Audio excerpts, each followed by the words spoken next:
Class actions are on the rise. Is your business ready to protect itself? Hi, I'm Jason Tompkins, a member of Balch's Consumer Finance Compliance and Defense Practice.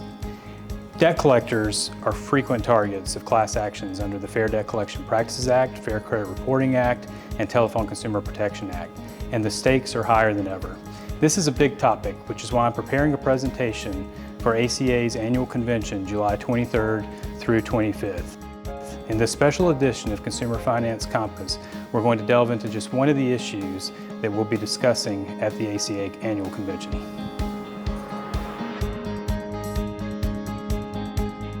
Today we're going to talk about the intersection of class actions with another legal concept that's at the forefront of a lot of cases, standing. And standing is not just a legal technicality. Standing can determine whether a class action ever gets off the ground, and if so, the scope of the class, which ultimately determines the litigation risk, exposure, and bottom line for your business. Standing, as you may recall, is the plaintiff's ability to maintain an action in federal court. In prior episodes of Consumer Finance Compass, we've discussed several aspects of standing, most notably the requirement that a plaintiff allege a concrete injury from the defendant's actions. The debate we're going to talk about today has its origins in the U.S. Supreme Court's 2021 decision of TransUnion v. Ramirez. In that case, the U.S. Supreme Court decided that plaintiffs must have standing in order to recover damages from a defendant. While TransUnion held that plaintiffs must demonstrate standing, the question it left open is whether class members' lack of standing precludes class certification in the first place, or is just a damages issue to be taken up after class certification. This is not an academic question. The inclusion of class members who lack standing, in other words, those who are uninjured, creates an overbroad class, and the scope of the class often alters the parties' negotiation positions and decisions about whether to proceed with the litigation. The courts are split on how to handle this issue. Some courts have held that a class cannot be certified unless the plaintiff can demonstrate that all class members have standing.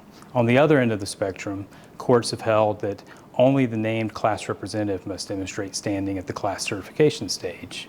And other courts have forged a middle ground, holding that class certification will not be denied unless it is shown that more than a de minimis number of class members do not have standing. A recent district court decision from the Western District of Pennsylvania illustrates how this can play out. In Lezark v. IC Systems, ICS sent the plaintiff a collection letter regarding a medical debt.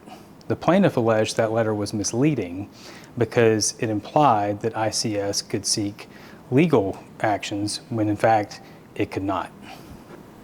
The court had concluded early in the case that the plaintiff, the class representative, had sufficiently alleged standing by alleging that he had suffered emotional distress and filed bankruptcy in response to ICS's letter. Anticipating standing arguments at class certification, plaintiff's counsel sent a questionnaire to all putative class members.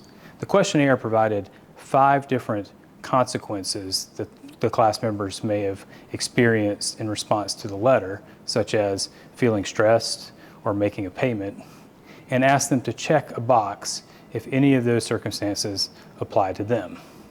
The court held that the putative class members' responses to the questionnaire was enough to make a prima facie showing of standing, but ultimately held that more was required.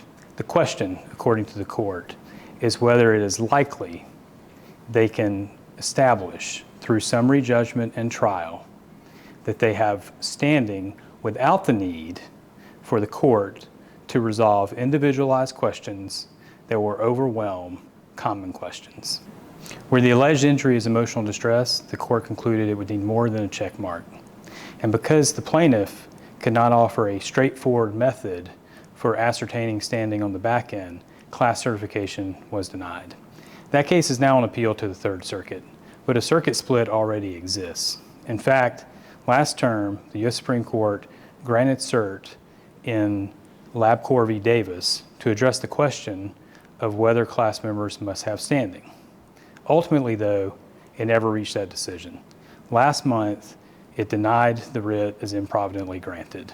Justice Kavanaugh, who authored the decision in TransUnion v. Ramirez, dissented from the court's dismissal of the petition in LabCorp. He would hold that a class consisting of both injured and uninjured members cannot possibly satisfy the requirement that common questions of law and fact predominate.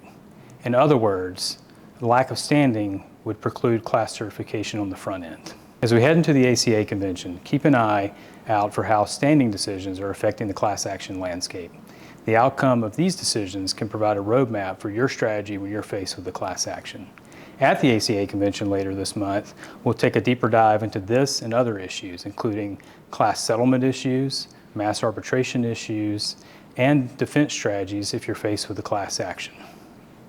I hope you'll stop by and see us at the ACA convention.